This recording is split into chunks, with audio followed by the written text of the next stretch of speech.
Welcome in, H-Town. This is the post-game show for the Houston Texans versus the Jacksonville Jaguars. We got a few things we need to talk about, and we will talk about those things. Know what I'm saying? Right after this here, if I could ever get to it, because it's coming, and it's coming real slow. Now, that ain't it either. That ain't it either. There you go.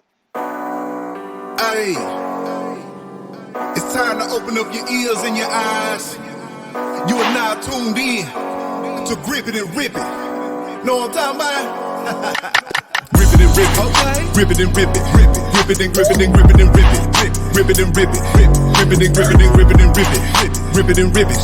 Grip it and grip it and grip it and rip it. Grip it and rip it. Grip it and grip it and grip it. Yes, sir. Yes, sir. Welcome in, H-Town. You are now tuned in to Grip It and Rip It Sports, coming to you live at 5, no time for jive. I'm your host, J.R. Wilson. And if you haven't already done so, subscribe to this channel. Hit that bell so you don't miss a thing from Grip It and Rip It Sports. Share this link with your people, with your partners, with your family. All right? And understand this show is the flavor for your wings, the barbecue sauce for your ribs, and the sugar for your Kool-Aid, not your tank. Don't get it twisted or misconstrued. You understand? So, let's get straight off into this thing. Post-game show, Texans versus the Jaguars. Look, yesterday I like what I saw. And a lot of people might say, well, you know, we were just playing the Jaguars. They've only won one game. And that was the very first game of the season versus the Indianapolis Colts, when the Colts had not yet ignited the flame that is there in Indianapolis. But we still won a football game. I'm still happy that we won a football game. I'm always going to be happy. It don't matter who we play. Winning in the NFL is difficult. As cliche as that might sound, it's a difficult thing to do. So, you know, I'm happy that we won, but there's some real things that we need to talk about that are going on. First of all, where the heck was Bradley Roby at? Where was he at? Why didn't we see him? That's a problem. He's the best defender that we have aside from J.J. Watt. Why was he not there at the game? Now, see, what I was told that he had some disciplinary issues, and Romeo Cornell made him stay back. I don't like that. I don't know what happened, but I don't like it. Because if you would have had him there, he would have shut down DJ Chark the way that he did the last time that we played them, and the game wouldn't have been as close as it was. As a matter of fact, he wouldn't have gave up that 73-yard touchdown that he gave up. Speaking of that 73-yard touchdown that was given up by the Houston Texans secondary, Justin Reed. I've been saying this on Sports Radio 610. I've been saying this to my old man. I'm saying this to any individual that has wanted to oppose me about this guy. Justin Reed is not a good football player. Prove to me that he is. Anybody. I challenge you. I implore you. I beseech you. Challenge me on him being a good football player. He's not. That's not what he is. Somebody show me the statistical factoids that show Justin Reed is a good football player, and I'll show you that he's not. He made 3 big plays since he's been a Houston Texan. One play was against Jacksonville. Was that last year? Last year, stopped Leonard Fournette from them making that 2-point conversion. One play was that 102-yard interception return that he got on Alex Smith 2 years ago. And that's really it. Good players make good plays consistently. You understand? He's not that. So we can get off that. But anyways, to stay on the defense, I knew they would get sliced up the way they got sliced up by this Jake Luton guy. I mean, he ripped them to shreds, man. He ripped them to shreds. It was good to see that J.J. Watt got his 100th sack as a Houston Texan. It was good to see that. But, I mean, he ain't got no help down there, man. They was holding him. There was one guy that was holding him. How was it, Tawan Taylor? The tackle that they got in Jacksonville, the right tackle. I mean, just was grabbing a hold of him like this here, and they wasn't calling nothing. Doggone referee was right there. He ain't said that gum thing about it.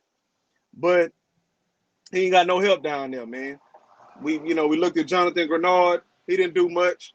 I didn't expect him to do much, especially not having preseason and not really having a whole lot of reps in the NFL as a defensive player. The secondary was trash. I mean, trash. Led by Justin Reed. The only guy that played kind of good, surprisingly, was Phillip Gaines. Everybody else, trash. Trash. trash. The linebackers played well. That's it. And here's another thing. When interceptions are, I'm not talking about these difficult interceptions. I'm talking about interceptions that fall right into your hands. You can't drop them. We could have had 4 interceptions yesterday as opposed to the one that we had. But we only had the one. We should have blew Jacksonville out the water. We should have blew them out the water. But let's go on over to the offense. Deshaun had a solid game, 19 for 32, 281 yards, 2 touchdowns, no interceptions. I like the fact that he hasn't been making frivolous throws.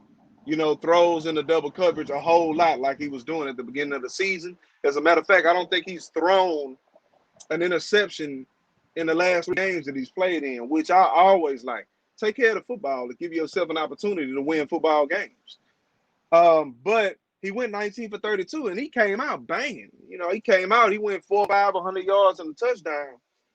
But you got to keep the momentum going. You got to keep it going, man. And it's going to take a while for him to gel with these receivers, but he has to learn to use all his receivers and not get fixated on the receivers that the play is built for in that particular play. If they're covered up, man, you got to get to your second read fast. Now, here's one of the reasons he can't do that, the offensive line. And it starts from the center on over to the right guard, on over to the right tackle. They're not doing a very good job, man. They're not doing a very good job of holding up their side.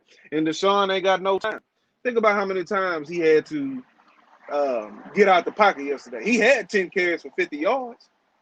Well, 8 of those carries, he was getting hurried out the pocket, mainly from the right side. There was one that came in kind of from the left middle.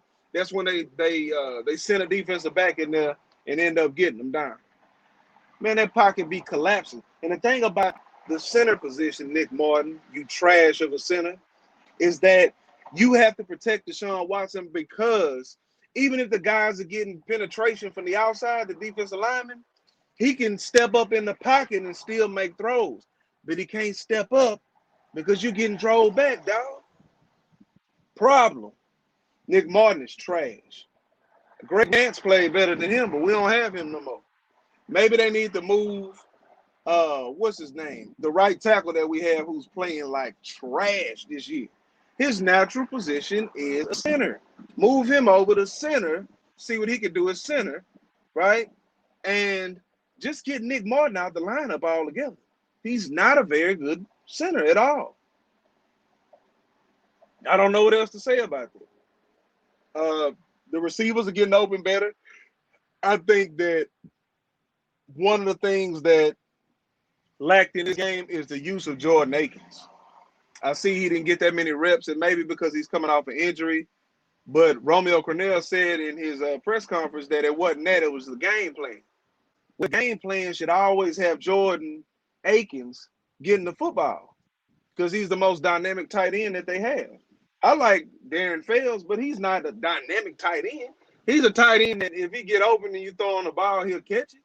But that's it. You want a guy, man, that's going to get some yak yards after catch. He's not going to get that for you unless he wide open. You know what I'm saying? So, yeah, overall, man, I thought we played a good game.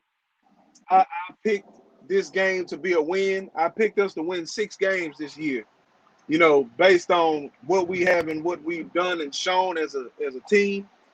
This was one of the 6 that I picked. Next week we play Cleveland, and y'all might hate me for this, but I think that we're going to lose this football game, man.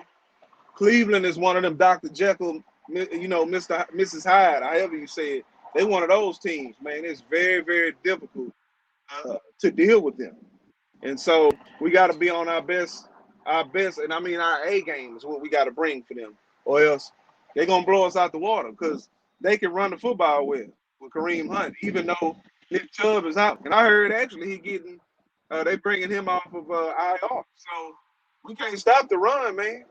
If they get the run going, that's going to open up that play action.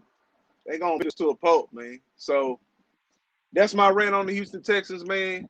Glad we got Deshaun. But, hey, Texans organization, look, y'all have to build around this man. Give him an opportunity to be great as they do in Kansas City and as they do in Baltimore. And even now, as they're doing in Buffalo, to give their quarterback an opportunity to be great. All right? Now, this show was meant to be short and sweet, and that's exactly what it's going to be. So, for me, J.R. Wilson, this is Gripping and Ripping Sports. Remember to share this link with your people, with your partners, with your family. Subscribe to the channel. Comment if you got something to say below. I'll get back with you. Y'all stay tuned. Also, go to The Solid Grip page, subscribe there, and On the Other Hand Sports, and subscribe there.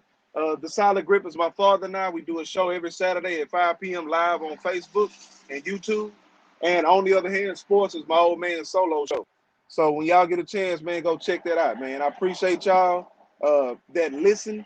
Those that will listen, man, thank you so much. Grace and peace to all y'all. Y'all take care. Hey, it's time to open up your ears and your eyes. You are now tuned in